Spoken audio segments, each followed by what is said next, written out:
Bismillahirrahmanirrahim. Today beta exercise 7.1 question number 5 है to show that the points A point 0, 2, B point square root 3, 1 and C point 0, -2 are vertices of a right triangle. तो हमने बताना ये है बेटा कि हमारे पास ये जो वर्टिसेस दिए हुए हैं, तीनों वर्टिसेस दिए हुए हैं, तीन कोने दिए हुए हैं, ये किसी राइट ट्राइंगल के कोने हैं। बात क्लियर हो गया बेटा। तो बेटा इस राइट ट्राइंगल को राइट एंगल ट्राइंगल भी कहते हैं। तो राइट एंगल ट्राइंगल की डेफिनेशन देखिए जरा बेटा। A triangle in which any one of three angles is 90 degree या राइट एंगल। तो बेटा हमारे पास ये ट्राइंगल है, उसके तीन एंगल हैं, एक ये एंगल है और एक ये एंगल है और एक ये एंगल है। तो कहता ये है कि इन तीन एंगल में से अगर कोई एक एंगल इसका राइट एंगल होता है, इट मींस 90 डिग्री होता है, तो इस ट्राइंगल को बेटा हम राइट एंगल ट्राइंगल कहते हैं या फिर राइट एंगल कहते हैं। बेटा वर्टिसेस क्या होते हैं? वर्टिसेस बेटा ये पॉइंट्स होते हैं, कॉर्नर पॉइंट्स होते हैं, कोने होते हैं। तो हमने बताना ये है कि ये जो हमारे पास पॉइंट्स हैं 0 टू स्क्वायर रूट 3, 1 एंड 0, -2 इस राइट एंगल ट्राइंगल के वर्टिसेस हैं, कोने हैं। बात क्लियर हो रही है बेटा? तो स्टूडेंट बेटा ध्यान दे बेटा कि जब हमारे पास कोई राइट एंगल ट्राइंगल होती है तो हम उस पर पाइथागोरस थ्योरम लगाते हैं। पाइथागोरस थ्योरम क्या होता है बेटा कि हाइपोटेन्यूज का square is equal to perpendicular का स्क्वायर प्लस बेस का स्क्वायर। तो बेटा परपेंडिकुलर क्या होता है? ये जो स्ट्रेट लाइन होती है, जो वर्टिकल होती है, ये बेटा होता है हमारा परपेंडिकुलर, और ये वाली लाइन होती है बेस, और ये जो हमारे पास बेटा लाइन होती है ये होता है हमारे पास हाइपोटेन्यूज होता है। तो स्टूडेंट मान लो कि हमारे पास ये जो पॉइंट ए है वो हम यही पॉइंट दे देते हैं 0, 2, और बी पॉइंट हम लिख लेते हैं स्क्वायर रूट 3, 1 और सी पॉइंट हमारा 0, -2 है। हमें शो करना बेटा कि ये जो हमारे पास पॉइंट है, पॉइंट ए, बी एंड सी इस राइट एंगल ट्राइंगल के वर्टिसेस हैं।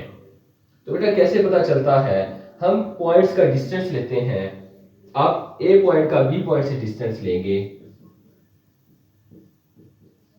फिर बेटा बी का सी से डिस्टेंस लेंगे, फिर हम सी का ए से डिस्टेंस लेंगे।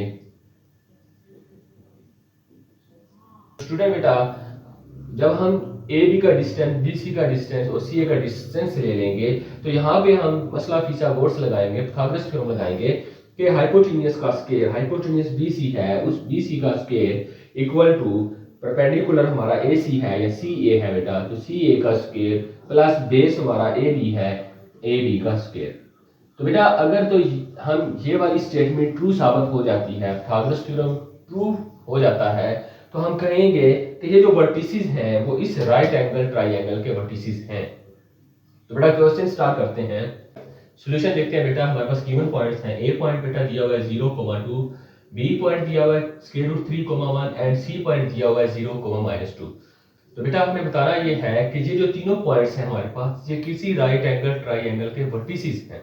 तो स्टूडेंट मैंने बेटा ये राइट एंगल ट्राइंगल एक ड्रा कर ली है, A point, B point, C point, और बी पॉइंट पे मैंने राइट एंगल ड्रा कर दिया है, ठीक है। तो ये ट्राइंगल है राइट एंगल ट्राइंगल। तो बेटा जैसा कि हमने बताना ये है कि ये वर्टिसेस हमारे इस राइट एंगल ट्राइंगल के वर्टिसेस हैं।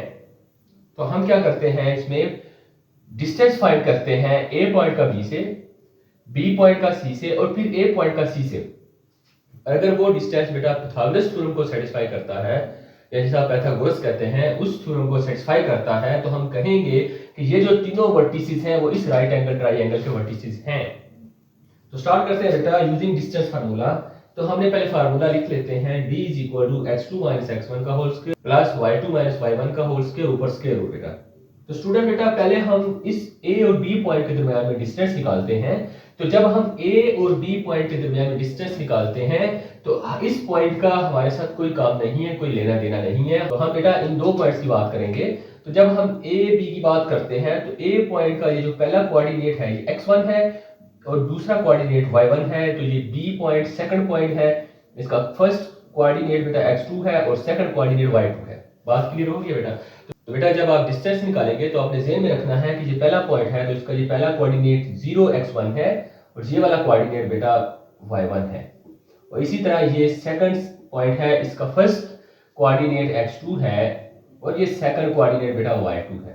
तो आपने सिर्फ इन दो पॉइंट्स को डिस्कस करना है। तो बेटा फार्मूला देखें, d is equal to x2 minus x1 का whole square plus y2 minus y1 का होल स्क्वायर ऊपर स्क्वायर रूट। तो a b का जब डिस्टेंस लेंगे बेटा तो हमारा x2 क्या होगा, x2 होगा स्क्वायर रूट 3 और x1 होगा 0। तो इट मींस यहाँ पे आएगा स्क्वायर रूट 3 माइनस 0 का होल स्क्वायर प्लस, अब बेटा y2 माइनस y1 है तो y2 क्या होगा, हम 1 मेरा y2 है तो y2 1 माइनस 2, यहाँ पे बेटा 1 माइनस 2 होल स्क्वायर। तो स्टूडेंट बेटा ए बी का डिस्टेंस इक्वल है square root 3 minus 0 square root 3 ऊपर होल स्क्वायर प्लस 1 माइनस 2 बेटा माइनस 1 आता है, क्रॉस करने के बाद स्क्वायर और ऊपर स्क्वायर। तो ए बी का डिस्टेंस बराबर है स्टूडेंट स्क्वायर रूट, तो बेटा ये जो स्क्वायर है ये स्क्वायर रूट से खत्म हो जाएगा, तो यहाँ पे बचेगा 3 प्लस माइनस 1 का स्क्वायर देंगे तो 1 आएगा। तो ए बी का डिस्टेंस बराबर है स्क्वायर रूट बेटा 3 प्लस 1 4। तो बेटा हमने पाइथागोरस थ्योरम अप्लाई करना है तो हम इसी डिस्टेंस का स्क्वायर ले लेते हैं। तो बेटा ए बी के डिस्टेंस का square is equal to square root 4, उसके बाद ऊपर स्क्वायर और ये स्क्वायर स्क्वायर रूट से कैंसिल हो जाता है। इस तरह बेटा इन दो पॉइंट्स के दरमियान का डिस्टेंस का स्क्वायर क्या होता है, ए बी का डिस्टेंस का स्क्वायर इज इक्वल टू 4। तो नेक्स्ट बेटा क्या है, आप बी और सी पॉइंट में डिस्टेंस ले लें। तो स्टूडेंट बेटा जब आप बी और सी के दरमियान डिस्टेंस निकालते हैं, बी बेटा फर्स्ट पॉइंट है तो इस पॉइंट का जो फर्स्ट कोऑर्डिनेट है x1 है और सेकंड कोऑर्डिनेट y1 है, सी आपके पास सेकंड पॉइंट है तो बेटा इसका फर्स्ट कोऑर्डिनेट x2 है और सेकंड कोऑर्डिनेट y2 है। तो बेटा जब डिस्टेंस फार्मूला लगाएंगे तो x2 माइनस x1 0 माइनस की रूट 3 आएगा और यहाँ पे y2 minus y1 minus 2 minus 1 आएगा। तो फार्मूला अप्लाई करते हैं बेटा, bc का distance is equal to square root 0 minus square root 3 का whole square, 0 mean x2 minus square root 3 mean x1 बेटा, और यहाँ पे x2 x1 आपको पहचान हो चुकी है। ऊपर होल स्क्वायर है प्लस बेटा y2 माइनस y1, तो y2 बेटा माइनस 2 है और y1 1 है तो माइनस 2 माइनस 1 का होल स्क्वायर। तो इस तरह बेटा BC का डिस्टेंस आएगा square root 0 minus square root 3 minus square root 3 ऊपर whole square plus minus 2 minus 1 बेटा माइनस 3 ऊपर होल स्क्वायर। तो बेटा BC का डिस्टेंस आएगा पहले स्क्वायर रूट माइनस स्क्वायर की वजह से प्लस हो जाता है और स्क्वायर रूट 3 स्क्वायर की वजह से कैंसिल हो जाता है, तो इस तरह 3 आएगा प्लस माइनस 3 का स्क्वायर बेटा 9 आएगा। तो अगर आप इसी को आगे ले जाएं तो BC का डिस्टेंस बनेगा स्क्वायर रूट 3 प्लस 9 12। तो बेटा अब दोनों तरफ हम स्क्वायर अप्लाई कर देते हैं, BC का whole square is equal to, यहाँ भी जब स्क्वायर अप्लाई करेंगे तो स्क्वायर स्क्वायर रूट से खत्म हो जाएगा। इस तरह हमारे पास इन दो पॉइंट्स के डिस्टेंस का जो स्क्वायर आएगा BC के डिस्टेंस का स्क्वायर इज इक्वल टू आएगा 12। तो स्टूडेंट बेटा अब हमें ए और सी के दरमियान डिस्टेंस निकालना है। तो बेटा याद रखना है जब आप ए और सी की बात करते हैं तो ये फर्स्ट पॉइंट है तो इसके कोऑर्डिनेट x1 y1 है और ये सेकंड पॉइंट है इसके कोऑर्डिनेट है बेटा x2 y2।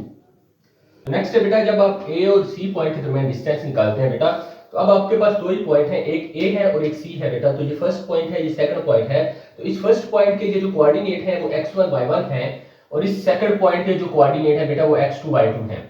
तो बेटा जब इस पे हम डिस्टेंस का फार्मूला लगाते हैं तो आपको पता है x2 माइनस x1 होगा 0 माइनस 0 ऊपर होल स्क्वायर और प्लस बेटा y2 माइनस y1 माइनस 2 उसमें से माइनस 2 होगा और होल स्क्वायर ऊपर स्क्वायर रूट।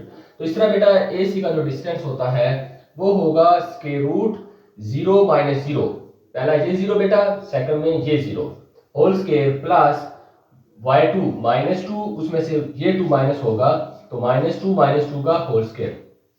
इस तरह बेटा AC का डिस्टेंस है square root 0 minus 0 0 plus minus 2 minus minus plus होता है बेटा तो माइनस 4 होल स्क्वायर। तो AC का डिस्टेंस बेटा स्क्वायर रूट 0 का स्क्वायर 0 प्लस माइनस 4 का स्क्वायर बेटा 16 आएगा। तो AC का डिस्टेंस आएगा square root 0 plus 16। It means AC का distance is equal to square root 16 बेटा। तो स्टूडेंट अगर आप दोनों तरफ स्क्वायर अप्लाई कर दें, AC का डिस्टेंस का भी स्क्वायर बन जाए, वहां पे स्क्वायर रूट 16 का भी स्क्वायर बन जाए तो ये स्क्वायर स्क्वायर रूट से खत्म हो जाएगा। तो इस तरह AC का डिस्टेंस का स्क्वायर इज इक्वल टू आएगा 16।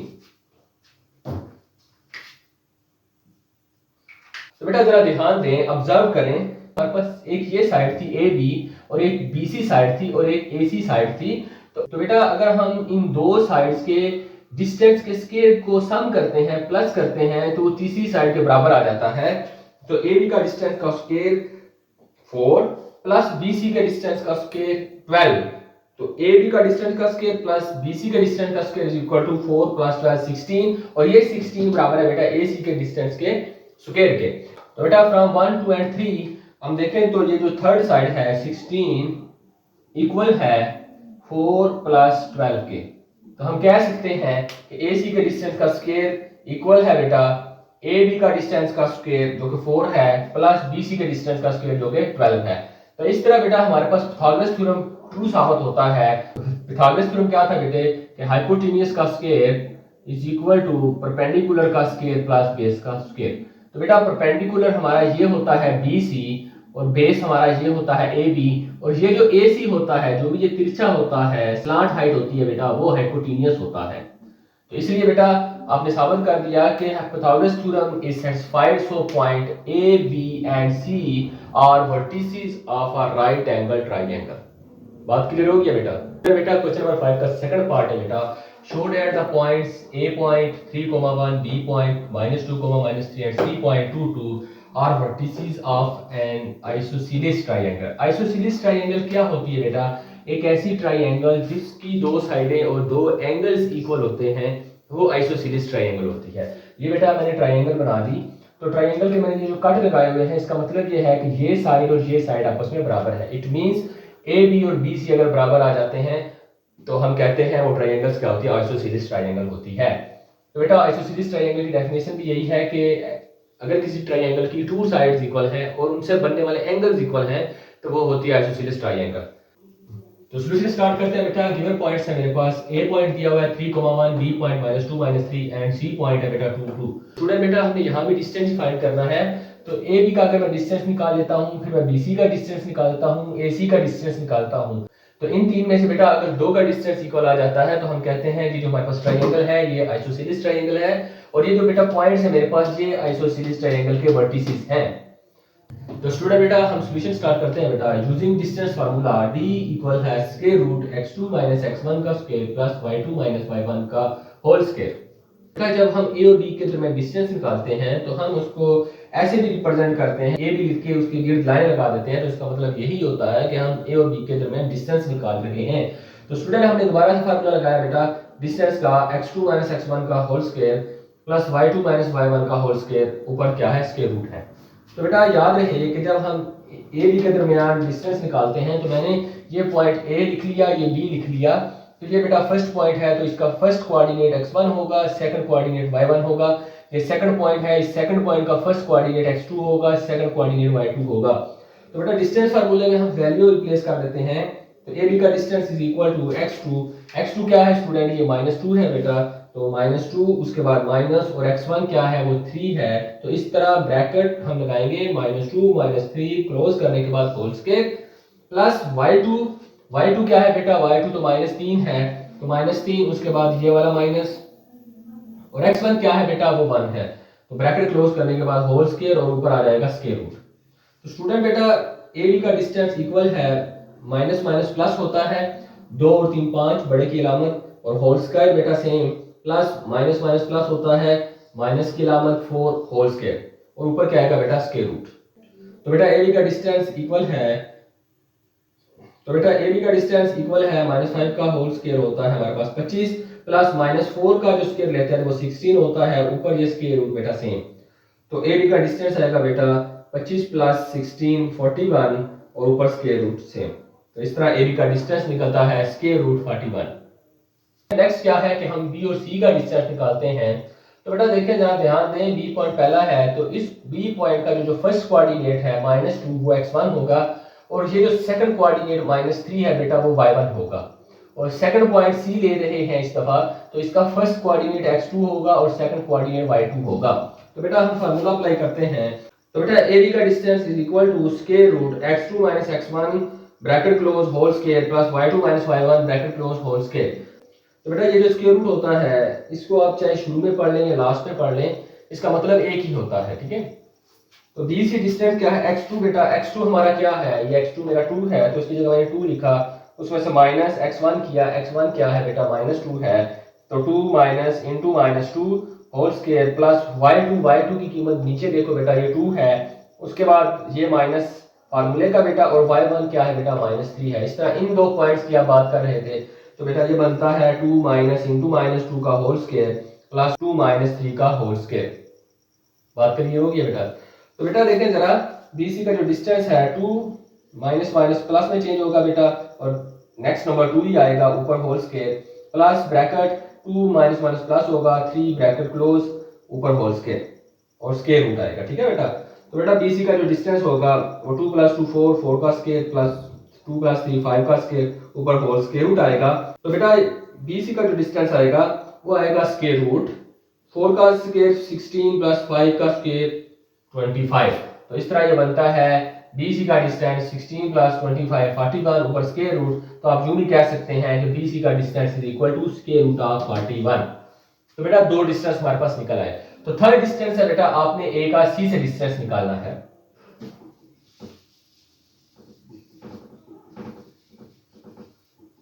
तो बेटा जब आप A पॉइंट का C से डिस्टेंस निकालते हैं तो ये A पॉइंट का फर्स्ट कोऑर्डिनेट x1 है, ये सेकंड कोऑर्डिनेट y1 है, यहाँ पे ये फर्स्ट कोऑर्डिनेट x2 है और ये वाला कोऑर्डिनेट बेटा y2 है। तो आप फिर से डिस्टेंस फार्मूला लगाते हैं, तो AC का distance is equal to square root bracket open x2 minus x1 bracket close square plus bracket open y2 minus y1 bracket close whole square. तो बेटा AC का जो डिस्टेंस होगा x2 क्या है मेरे पास, x2 ये है बेटा और ये 2 वैल्यू है 2 माइनस 3 x1। तो बेटा 2 माइनस 3 ऊपर होल स्क्वायर प्लस y2 भी 2 है 2 माइनस ये वाला 1 2 minus 1 bracket close whole square ऊपर स्क्वायर रूट।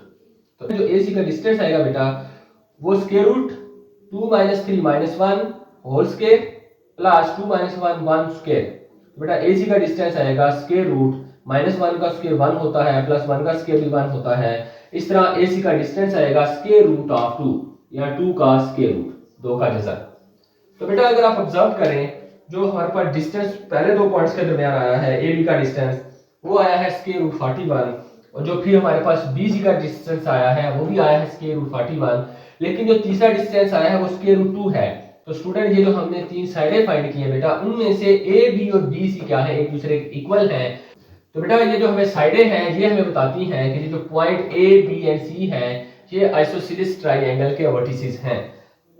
तो from 1, 2 and 3 we observe that distance AB equal है डिस्टेंस BC। तो देखिए बेटा AB का distance equal to square root 41 equal to BC का डिस्टेंस स्क्वायर रूट 41।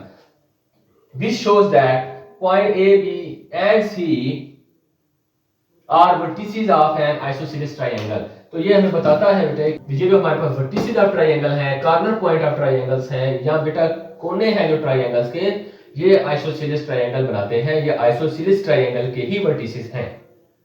तो स्टूडेंट बेटा नेक्स्ट पार्ट है बेटा क्वेश्चन नंबर 5 का पार्ट नंबर 3 है। The point A 5,2 point B -2,3 point C है -3,-4 and point D 4,-5 are vertices of a parallelogram. तो हमने ये बताना है कि बेटा ये जो हमारे पास पॉइंट्स दिए हुए हैं, 4 पॉइंट्स दिए हुए हैं, ये किसी पैरेललोग्राम के वर्टिसेस हैं, कोने हैं। तो स्टूडेंट बेटा हमें पहले ये जानना है बेटा कि पैरेललोग्राम होती क्या है। उर्दू में हम इसको मतवाज़ी वाली इस्लाह कहते हैं। पैरेललोग्राम एक ऐसी ज्योमेट्रिकल शेप होती है जिसकी अपोजिट साइड बेटा इक्वल होती हैं, मतलब AD साइड और BC साइड एक दूसरे के इक्वल होती हैं, और AD साइड BC साइड आपस में इक्वल होती हैं, अपोजिट साइड इक्वल होती हैं। ये बेटा वन लाइन लगाने का मतलब ये है कि ये लाइन इस लाइन के बराबर है और ये वाली इसके बराबर है। बात क्लियर होगी बेटा। पैरेलल टू ईच अदर बेटा जो फोर्सेज जब एक्ट करती हैं और दोनों एक ही डायरेक्शन में होती हैं तो वो दोनों फोर्सेज एक दूसरे के पैरेलल होती हैं। जैसा कि F1 है और F2 है, तो अगर दोनों फोर्सेज एक डायरेक्शन में अप्लाई हो रही हैं तो वो फोर्सेज एक दूसरे के पैरेलल होती हैं। तो इसी तरह बेटे अगर आप A से B की तरफ जा रहे हैं और B से C की तरफ जा रहे हैं तो ये दोनों आपस में क्या है, पैरेलल हैं। और आप अगर A से B की तरफ जा रहे हैं, यहाँ B से C की तरफ जा रहे हैं, सेम डायरेक्शन में जा रहे हैं, तो बेटा ये दोनों भी आपस में पैरेलल हैं। तो बेटा इसकी सेकंड प्रॉपर्टी ये है कि इस पैरेललोग्राम के जो डायगोनल्स होते हैं वो बाइसेक्ट करते हैं ईच अदर। तो बेटा पैरेललोग्राम के दो डायगोनल्स होते हैं। एक डायगोनल ये होता है कि आप A पॉइंट को C से मिला दें, ठीक है, ये इसका बेटा एक डायगोनल्स है, और दूसरा डायगोनल ये होता है B पॉइंट को D से मिला दें बेटा, तो ये बेटा इसका दूसरा डायगोनल्स है। तो ये जो पॉइंट है बेटा ये इसका मिड पॉइंट है। तो स्टूडेंट बेटा ये जो डायगोनल्स हमारा मिड पॉइंट निकालते हैं बेटा और डी डी डायगोनल का मिड पॉइंट निकालते हैं और दोनों सेम आ जाते हैं, तो हम ये कहते हैं कि दोनों बाइसेक्ट करें ईच अदर, बाइसेक्ट करते हैं। बात क्लियर हो गई बेटा? तो यही बेटा इसकी मेन प्रॉपर्टीज हैं। और अगर हमें एंगल गिवन हो तो अगर एंगल दिए हुए हैं तो इसके अपोजिट एंगल क्या होते हैं बेटा, एक दूसरे के इक्वल होते हैं। तो क्वेश्चन स्टार्ट करते हैं बेटा। तो स्टूडेंट बेटा क्वेश्चन नंबर 5 का तीसरा पार्ट है, थर्ड पार्ट है। Show that the points A B C and D are vertices of a parallelogram. कि बेटा ये जो हमारे पास 4 पॉइंट्स हैं ये किसी पैरेललोग्राम के वर्टिसेस हैं, मतवाजी अलिज्ला के कोने हैं या रास है बेटा। तो पहले बेटा हमें पता होना चाहिए कि पैरेललोग्राम क्या होता है। बेटा पैरेललोग्राम एक ऐसी ज्योमेट्रिकल डायग्राम होती है, शेप होती है जिसमें अपोजिट साइड इक्वल होती है बेटा। एडी साइड बीसी साइड के इक्वल होती है और एडी साइड बीसी साइड के इक्वल होती है। और इसके अलावा बेटा ये पैरेलल टू ईच अदर होती है। पैरेलल टू ईच अदर होने का मतलब ये होता है अगर आप ए से डी की तरफ साइड फाइंड करते हैं, डिस्टेंस निकालते हैं, तो आप डी से सी का डिस्टेंस निकालेंगे। ए से बी की तरफ जाते हैं बेटा तो बी से भी सी की तरफ जाते हैं, ये होता है पैरेलल टू ईच अदर। अब ये ए बी पैरेलल है डी सी के बेटा और ए डी पैरेलल है बी सी के। तो बेटा आपने फिजिक्स में पढ़ा होगा कि दो फोर्सेस पैरेलल होती हैं अगर वो एक ही डायरेक्शन में अप्लाई की जाए। अब ये फोर्स मान ले बेटा F1 है और ये F2 है, तो ये दोनों फोर्सेस एक दूसरे के पैरेलल है अगर ये दोनों एक ही डायरेक्शन में एक ही समत में लगाई जाती हैं। बेटा सेकंड प्रॉपर्टी है पैरेललोग्राम की। पैरेललोग्राम के जो डायगोनल्स होते हैं वो बाइसेक्ट करते हैं ईच अदर, एक दूसरे को काटते हैं। तो बेटा पैरेललोग्राम के दो ही डायगोनल्स होते हैं। एक डायगोनल्स है आप ए को सी से डायरेक्ट मिला दें, एक डायगोनल ये है बेटा, और एक डायगोनल है डी को बी से मिलाएं या बी को डी से मिला दें, ये सेकंड डायगोनल है। तो बेटा इसके दो डायगोनल्स होते हैं। तो हमने बताना ये है कि अगर ये दोनों डायगोनल एक दूसरे को बाइसेक्ट करते हैं, और थर्ड इसकी प्रॉपर्टी बेटा ये होती है कि इसके जो एंगल्स होते हैं अपोजिट एंगल्स क्या होते हैं बेटा, एक दूसरे के इक्वल होते हैं। ये वाला एंगल इस एंगल के इक्वल है और बी पे जो एंगल बनता है बेटा वो एंगल इस एंगल के इक्वल होता है। तो ये मेन तीन बेटा प्रॉपर्टीज होती हैं पैरेललोग्राम की। तो बेटा हमें ये points A B C D कैसे पता चलेगा कि किसी पैरेललोग्राम के मुतवाज़ी अज़ला के वर्टिसेस हैं। तो अगर हम बेटा ये साइड निकाल लेते हैं ए से बी साइड, इट मीन ए से बी का डिस्टेंस निकालते हैं और फिर हम बेटा डी से सी का डिस्टेंस निकालते हैं और ये दोनों डिस्टेंस इक्वल आ जाते हैं। फिर हम ए से डी का डिस्टेंस निकालते हैं, बी का सी से डिस्टेंस निकालते हैं, ये भी इक्वल आ जाते हैं। तो ये हमारी एक प्रॉपर्टी पूरी हो जाती है। अगली प्रॉपर्टी के लिए हम बेटा डायगोनल जो होते हैं हमने ये चेक करना है ये डायगोनल इंटरसेक्ट करते हैं। तो बेटा ये कैसे पता चलता है ये डायगोनल्स इंटरसेक्ट करते हैं? अगर हम इन डायगोनल्स के मिड पॉइंट निकालते हैं, ए सी का मिड पॉइंट निकालें, बी डी का मिड पॉइंट निकालें, अगर दोनों का मिड पॉइंट सेम आ जाता है, मान लो बेटा ये वाला मिड पॉइंट दोनों का सेम है, इसका मतलब ये साइड और ये साइड इक्वल होगी क्योंकि मिड पॉइंट दरमियान में होता है। ये साइड 3 वाली बेटा इस साइड के इक्वल होगी, तो ये साइड भी इक्वल होगी। अब बेटा अगर ये दो चीजें हमें मिल जाएं तो हम कह सकते हैं कि हमारे जो वर्टिसेस हैं ए बी सी जो पॉइंट हैं वो किसी पैरेललोग्राम के वर्टिसेस हैं। बात क्लियर हो गई बेटा? तो स्टूडेंट जो एंगल की बात है बेटा यहाँ पे हमें एंगल गिवन नहीं है कि हम एंगल भी चेक करें। वैसे इसकी प्रॉपर्टीज 3 होती हैं लेकिन अगर हमें एंगल गिवन होते तो हम एंगल भी चेक कर सकते हैं। बात क्लियर हो गई बेटा? तो स्टार्ट करते हैं बेटा क्वेश्चन।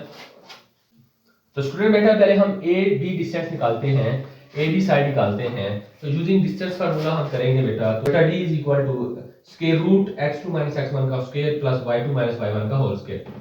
तो बेटा अब हमने ए बी का जो डिस्टेंस निकालना है, साइड निकालनी है, ये नोटेशन होता है डिस्टेंस का, A B distance is equal to बेटा x2 क्या है। अब देखो स्टूडेंट हम इन दो पॉइंट की बात कर रहे हैं बेटा। तो ये पॉइंट ए पहला पॉइंट है, ये बी सेकंड पॉइंट है। तो इस ए पॉइंट का ये जो फर्स्ट कोऑर्डिनेट है ये x1 है और ये सेकंड कोऑर्डिनेट मेरे बच्चे y1 है। यहाँ पे ये पॉइंट दूसरा है, ये x2 है और ये वाला पॉइंट y2 है। आपने बड़ा गौर करना है मेरे बच्चे यहाँ पे।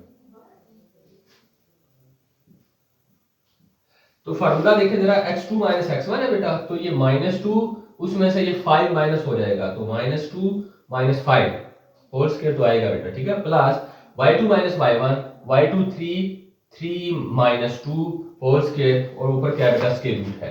तो बेटा ए बी का डिस्टेंस इक्वल है square root -2 minus 5 minus minus plus 2 और 5 7 और बड़े की अलामत -7 होल स्क्वायर प्लस 3 माइनस 2 1 का स्क्वायर बेटा। तो इस तरह बेटे ए बी का जो डिस्टेंस आता है वो स्क्वायर रूट -7 का स्क्वायर 49 प्लस 1 का स्क्वायर 1। तो ए बी का डिस्टेंस इज इक्वल है बेटा स्क्वायर रूट 49 प्लस 1 50। बात क्लियर हो गई बेटा। स्टूडेंट अब बेटा हम डी और सी का डिस्टेंस निकालते हैं। तो डी सी डिस्टेंस इक्वल है square root x2 minus x1 का whole square plus y2 minus y1 का होल स्क्वायर। तो बेटा डी सी का डिस्टेंस है स्क्वायर रूट। अब यहाँ पे जो x2 है बेटा हम डी और सी पॉइंट की बात करते हैं। तो यहाँ पे पहला पॉइंट हमने डी लिखा हुआ है बेटा। तो ये हमारा x1 कोऑर्डिनेट है, ये y1 कोऑर्डिनेट है, ये x2 कोऑर्डिनेट है, ये y2 कोऑर्डिनेट है। तो बेटा जब फार्मूले में वैल्यू पुट करते हैं तो डीसी का डिस्टेंस इक्वल है स्क्वायर रूट x2 कितना है -3 में से ये 4 माइनस हो जाएगा x2 माइनस x1। तो बेटा -3 minus 4 whole square plus y2 student -4 में से हमने -5 कर देना है। तो -4 -5 ब्रैकेट क्लोज होल स्क्वायर। तो स्टूडेंट डीसी का डिस्टेंस जो बेटा बनता है वो स्क्वायर रूट -3 -4 -7 का स्क्वायर प्लस -4 माइनस प्लस में चेंज होता है बेटा तो +5 का होल स्क्वायर। इस तरह बेटा डीसी का डिस्टेंस इक्वल है स्क्वायर रूट -7 का स्क्वायर बेटे 49 प्लस -4 प्लस 5। तो 1 आएगा बेटे 1 का स्क्वायर। तो बेटा डीसी का डिस्टेंस बनेगा स्क्वायर रूट 49 प्लस 1 का स्क्वायर 1 होता है 49 प्लस 1 50। तो डीसी का डिस्टेंस बराबर है बेटा स्क्वायर रूट 50। नेक्स्ट स्टेप क्या है, ए का डी से डिस्टेंस निकालेंगे, बी का सी से डिस्टेंस निकालेंगे। तो सिमिलरली ए डी डिस्टेंस क्या है, जब हम ए और डी की बात करते हैं बेटा तो यहाँ पे पहले ए लिखा हुआ है तो ये फर्स्ट पॉइंट है और ये सेकंड पॉइंट है। तो ये फर्स्ट पॉइंट का फर्स्ट कोऑर्डिनेट x1 है और सेकंड पॉइंट क्या है y1 है बेटा। अब ये सेकंड पॉइंट के तौर पे यूज हो रहा है तो बेटा इसका फर्स्ट कोऑर्डिनेट x2 है और सेकंड कोऑर्डिनेट y2 है। तो इस तरह बेटे जब डिस्टेंस फार्मूला हम दोबारा अप्लाई करते हैं एडी का डिस्टेंस इक्वल है square root x2 minus x1 का whole square plus y2 minus y1 का होल स्क्वायर। तो एडी का डिस्टेंस है बेटा x2 कितना है, ये 4 minus 5 whole square plus y2 कितना है -5 और उसमें से -2 हो जाएगा -5 -2 होल स्क्वायर। तो बेटा एडी का distance equal to square root 4 minus 5 -1 plus -5 -2 -7 और इसका भी स्क्वायर बेटा। तो स्टूडेंट एडी का डिस्टेंस इक्वल है स्क्वायर रूट -1 का स्क्वायर बेटा 1 प्लस -7 का होल स्क्वायर होता है 49। तो एडी का डिस्टेंस आएगा स्क्वायर रूट 50। तो स्टूडेंट बेटा अब हमारा लास्ट स्टेप ये है कि हमने बी का सी से डिस्टेंस लेना है बेटा। तो जब हम बी सी का डिस्टेंस लेते हैं फार्मूला वही अप्लाई होगा square root x2 minus x1 का whole square plus y2 minus y1 का होल स्क्वायर। तो बेटा जब हम बी और सी के दरमियान डिस्टेंस निकालते हैं, बी हमारा पहला पॉइंट है, फर्स्ट पॉइंट है, सी हमारा सेकंड पॉइंट है। तो बी हमारा फर्स्ट पॉइंट है तो उसका जो कोऑर्डिनेट फर्स्ट है वो x1 है और जो सेकंड कोऑर्डिनेट है वो y1 है। तो बेटा जो सी पॉइंट है उसका फर्स्ट कोऑर्डिनेट x2 है और जो सेकंड कोऑर्डिनेट है वो y2 है। तो बेटा जब आप bc का डिस्टेंस निकालते हैं equal to square root x2 minus x1 -3 minus फिर ब्रैकेट लगा के -2 और होल स्क्वायर बेटा प्लस y2 माइनस y1 -4 और -3 ब्रैकेट क्लोज करके होल स्क्वायर। बात क्लियर हो गया बेटा। bc का जो डिस्टेंस है बेटा इस तरह वो आएगा square root -3 minus plus 2 whole square plus -4 -3 -7 का होल स्क्वायर। तो स्टूडेंट बेटा जरा देखें bc का डिस्टेंस आएगा square root -3 plus 1 minus plus minus बेटा। तो यहाँ पे आएगा -1 का होल स्क्वायर प्लस -7 का होल स्क्वायर। जैसा कि बेटा देखें bc का डिस्टेंस इक्वल है स्क्वायर रूट -1 का होल स्क्वायर प्लस -7 का होल स्क्वायर। तो स्टूडेंट bc का डिस्टेंस आएगा बेटा स्क्वायर रूट -1 का स्क्वायर प्लस 1 आएगा बेटे प्लस और -7 का स्क्वायर क्या आएगा 49। तो bc का डिस्टेंस आएगा बेटा स्क्वायर रूट 50। तो स्टूडेंट ऑब्जर्व करें जरा बेटा, हमने बताना ये था, हमारी पहली प्रॉपर्टी ये थी कि एडी का डिस्टेंस और डीसी का डिस्टेंस क्या होना चाहिए, इक्वल होना चाहिए। तो बेटा ये जो हमारे पास एडी का डिस्टेंस है वो स्क्वायर रूट 50 है और इसी तरह डीसी का डिस्टेंस है वो भी स्क्वायर रूट 50 है। और जो हमारे पास दूसरी साइड्स है बेटा एडी का डिस्टेंस बीसी का डिस्टेंस ये भी इक्वल होना चाहिए। तो बेटा ये रहा एडी का डिस्टेंस वो भी स्क्वायर रूट 50 है और BC का डिस्टेंस भी स्क्वायर रूट 50 है। तो इसका मतलब ये हुआ कि जो पैरेललोग्राम की फर्स्ट प्रॉपर्टी है बेटा वो सेटिस्फाई हो चुकी है हमारे पास। तो अब हमने डायगोनल्स के मिड पॉइंट निकालने हैं बेटा। मिड पॉइंट अगर सेम निकलता है तो हम कहेंगे कि ये जो वर्टिसेस हैं वो इस पैरेललोग्राम के वर्टिसेस हैं बेटा। तो स्टूडेंट फ्रॉम 1 2 3 एंड 4 बेटा 1 और 2 से हमें पता चलता है बेटे ये साइड ए बी वो इक्वल है डी सी के, और बेटा 3 4 से हमें पता चलता है कि ए डी साइड इक्वल है बी सी साइड के। Now we find mid point of diagonal. तो ये जो डायगोनल है बेटा ए सी हमने इसका मिड पॉइंट निकालना है, और ये जो डायगोनल है बेटा बी डी हमने इस डायगोनल के लिए भी मिड पॉइंट निकालना है। अगर दोनों का मिड पॉइंट सेम आ जाता है इट मींस कि दोनों एक दूसरे को बाइसेक्ट कर रहे हैं बेटा। बात क्लियर हो गया बेटा? तो बेटा अब हम इन डायगोनल्स के मिड पॉइंट निकालते हैं। स्टूडेंट बेटा नेक्स्ट स्टेप है हमारा, हमने बेटा ये जो हमारे पास डायगोनल्स हैं इनके मिड पॉइंट निकालने हैं। Mid point of A C diagonal and mid point of B C diagonal. तो mid point of diagonal A C बेटा क्या होता है? तो स्टूडेंट बेटा हम फार्मूला अप्लाई करते हैं मिड पॉइंट का कि mid point is equal to होता है x1 plus x2 bye 2 y1 plus y2 bye 2। तो बेटा x1 प्लस x2 डिवाइड 2 की बात जब करते हैं तो x1 क्या है, तो हम a और c पॉइंट की बात करते हैं बेटा।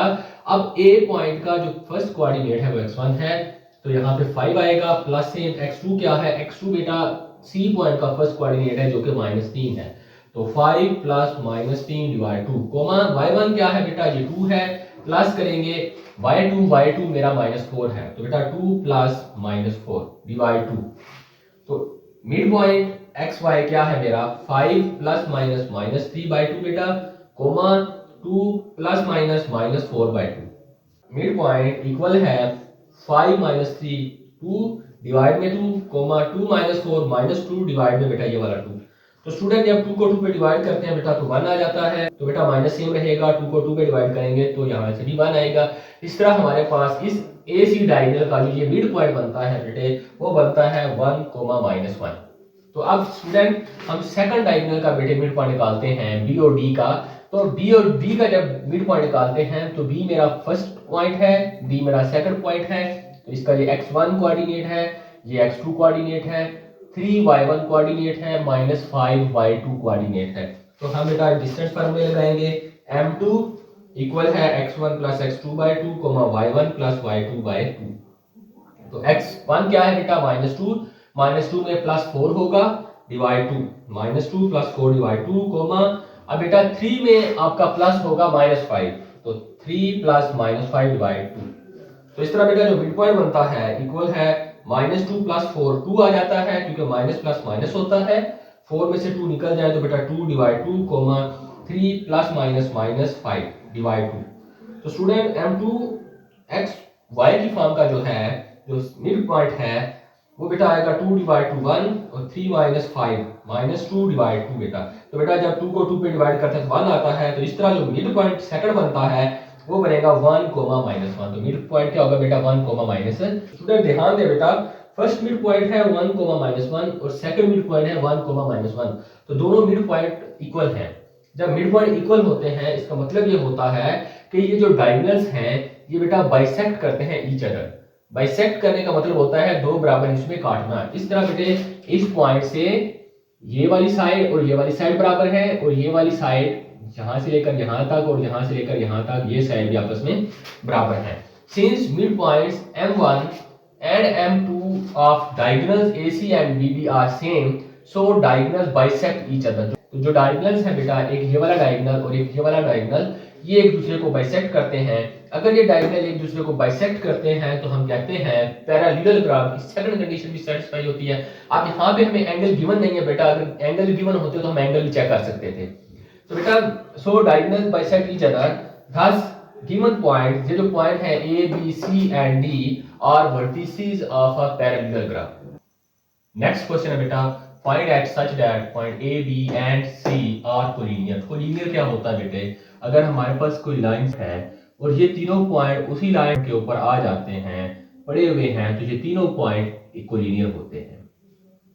तो कोलिनियर की हमने पहले भी डेफिनेशन की हुई है बेटा कि अगर एरिया ऑफ ट्राइंगल 0 होता है तो वो पॉइंट्स कोलिनियर होते हैं। तो इसका मतलब ये हुआ कि अगर ये ट्राइंगल है तो बेटा अगर हमारे पास ये कोई ट्राइंगल है अगर हम इसका एरिया निकालते हैं और एरिया 0 आ जाता है तो ये जो पॉइंट है बेटा ये यहाँ पे आ जाएगा। तो इस तरह ये पॉइंट्स कोलिनियर हो जाएंगे। बात क्लियर हो गया बेटा। तो बेटा कोलिनियर का जो फार्मूला होता है वो होता है एरिया ऑफ ट्राइंगल अगर 0 है तो पॉइंट कोलिनियर होते हैं। तो अब ये हमें बता रहा है कि ये कोलिनियर हैं, पॉइंट जो है वो कोलिनियर है, इट मींस इसका जो एरिया है वो 0 के बराबर है। Since points A, B and C are collinear,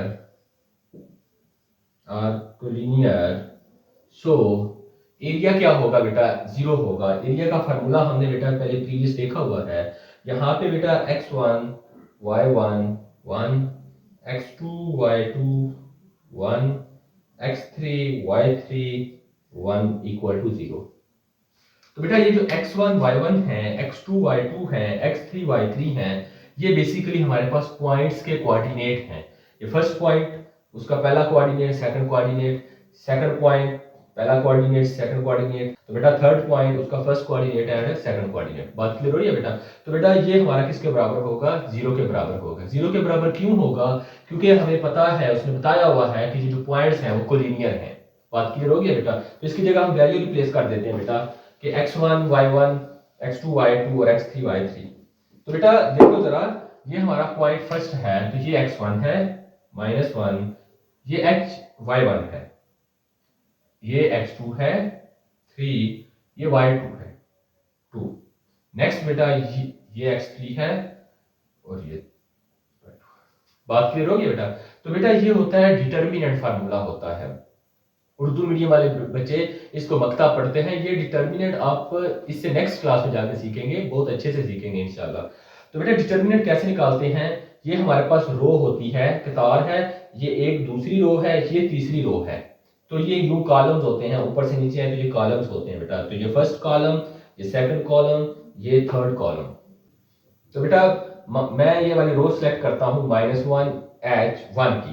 तो -1 मल्टीप्लाई करेगा बेटा ये जो -1 जिस रो में पड़ा हुआ है उस रो और इस कॉलम को छोड़ दें तो ये जो हमारे पास 2 3 1 1 है, आपने इसका डिटर्मिनेंट निकालना है। तो ये बनेगा 2 3 1 1 2 3 1 1।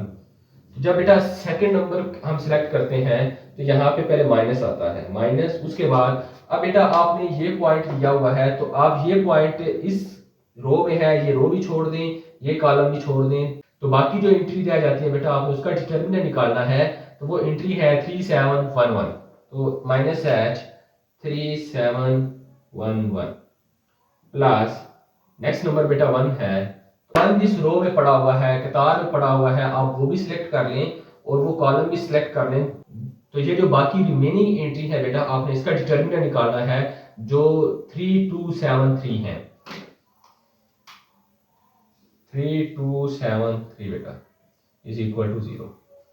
तो ये बेटा डिटर्मिनेंट आप निकाल रहे हैं 3x3 मैट्रिक्स के लिए। बात क्लियर हो गया बेटा।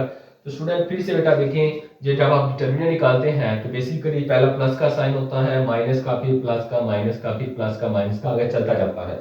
अब पहले प्लस के साथ ये ऑलरेडी माइनस आ चुका है तो हमने इसलिए माइनस लिखा है, और दूसरा माइनस का सेम आएगा, तीसरा प्लस का आएगा।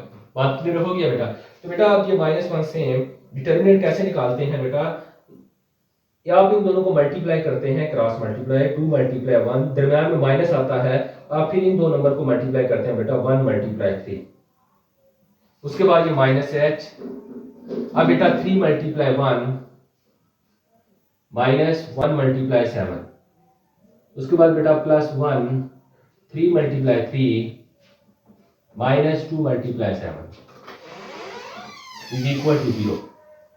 तो इस तरह स्टूडेंट बेटा यहाँ से -1, तो 2 × 1 2 -1 × 3 3 -h 3 × 1 3 -7 × 1 7 +1 3 × 3 9 -2 × 7 14 इज इक्वल टू 0। तो बेटा -1 2 -3 -1 -h 3 -7 -4 +1 9 -14 -5 इज इक्वल टू 0।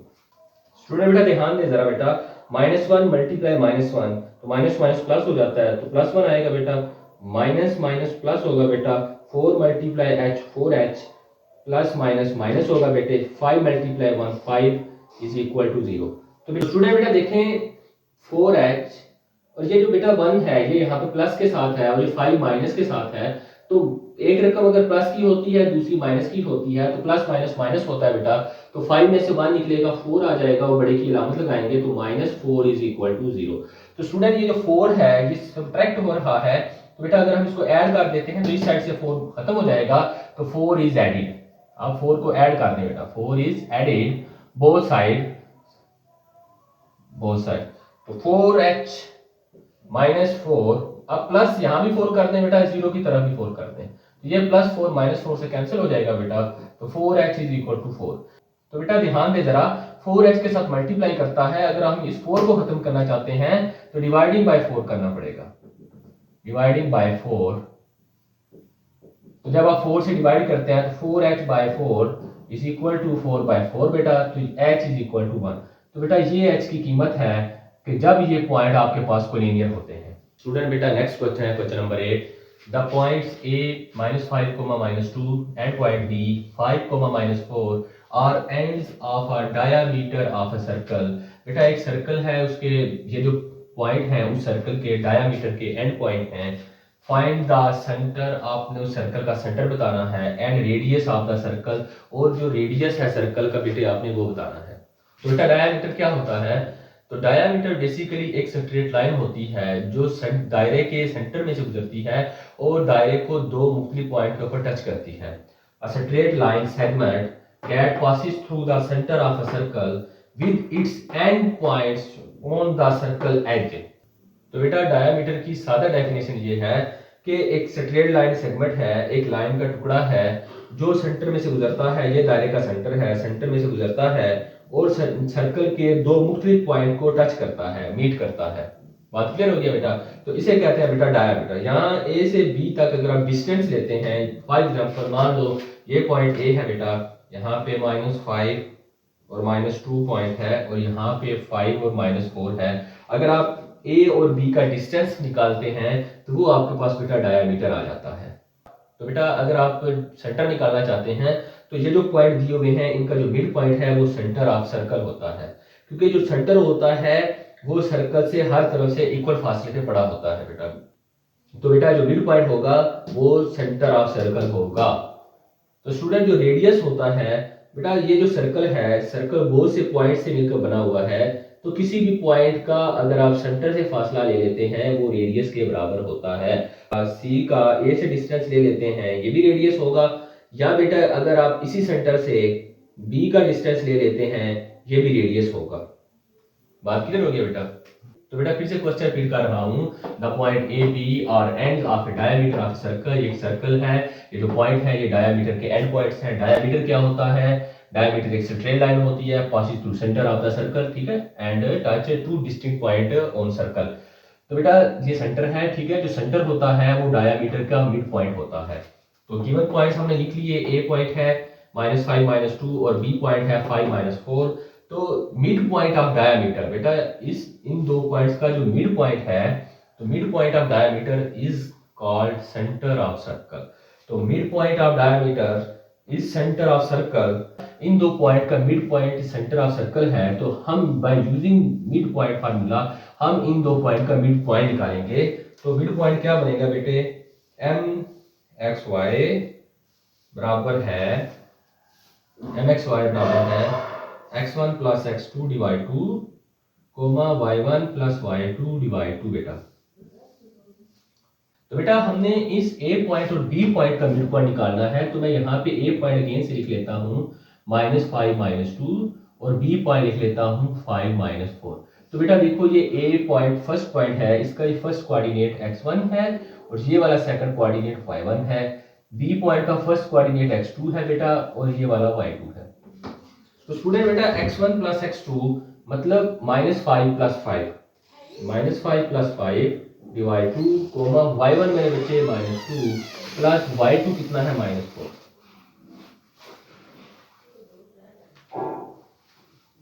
तो स्टूडेंट ध्यान दें बेटा कि जो मिड पॉइंट है -5 प्लस 5 0/2 -2 प्लस -4/2 बेटा।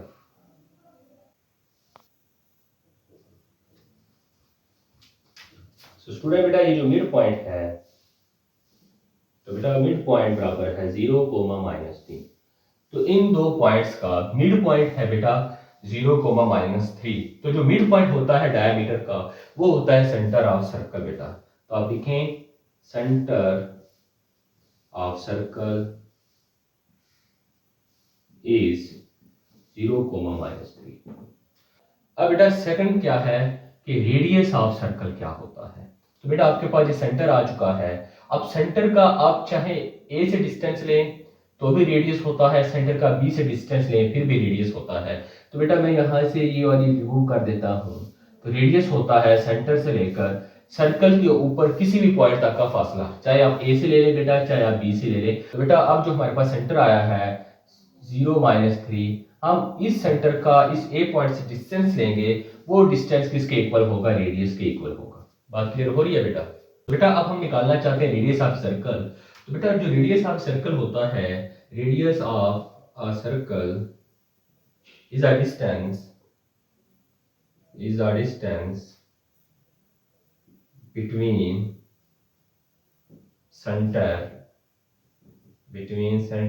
to any point on circle। तो बेटा सर्कल के ऊपर कहीं भी कोई भी पॉइंट पड़ा हुआ है, अगर उस पॉइंट का हम सेंटर से डिस्टेंस निकालते हैं वो रेडियस के इक्वल होता है। तो बेटा हमारे पास ये सेंटर है और ये हमारे पास सर्कल के ऊपर एक कोई भी पॉइंट है, तो हम अगर सेंटर का इस पॉइंट से डिस्टेंस निकालते हैं तो हमारे पास रेडियस आ जाएगा। हम डिस्टेंस निकालते हैं बेटा, तो बाय यूजिंग डिस्टेंस फार्मूला,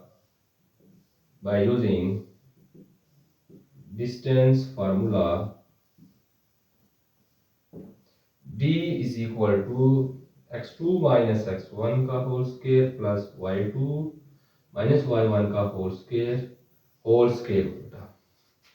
तो स्टूडेंट बेटा अब हम इन दो पॉइंट्स की बात कर रहे हैं। तो अगर मैं यहाँ पे अलग से पॉइंट बना देता हूँ और सी पॉइंट लिखता हूँ बेटा 0, -3। तो स्टूडेंट बेटा ये फर्स्ट पॉइंट का फर्स्ट कोऑर्डिनेट x1 और सेकंड कोऑर्डिनेट y1, तो ये सेकंड पॉइंट का फर्स्ट कोऑर्डिनेट x2 बेटा और ये वाला सेकंड कोऑर्डिनेट y2। तो बेटा अब हमने इन दो पॉइंट्स के दरमियान डिस्टेंस निकालना है। तो d इज इक्वल टू और स्क्वायर रूट, तो x2 क्या है स्टूडेंट, x2 तो बेटा 0 है, 0 माइनस x1 क्या है वो -5 है, ब्रैकेट का यूज लाजमी करेंगे स्टूडेंट, स्क्वायर प्लस y2 कितना है -3, उसके बाद फार्मूले वाला माइनस, और y1 कितना है स्टूडेंट -2 होल स्क्वायर। बात क्लियर हो रही है बेटा। तो स्टूडेंट बेटा d is equal to square root 0 minus minus plus 5 whole square plus -3 minus minus plus 2 whole square. तो बेटा d is equal to square root 0 plus 5 का square plus -3 plus 2, minus plus minus होता है बेटा -1 का whole square. तो बेटा इस तरह d is equal to square root 5 का स्क्वायर 25 प्लस -1 का स्क्वायर 1। तो बेटा d इज इक्वल टू 26 का स्क्वायर रूट। तो बेटा ये जो d डिस्टेंस था ये हमारे पास रेडियस था। तो आप कहेंगे radius of circle is square root 26। बात क्लियर हो गया बेटा।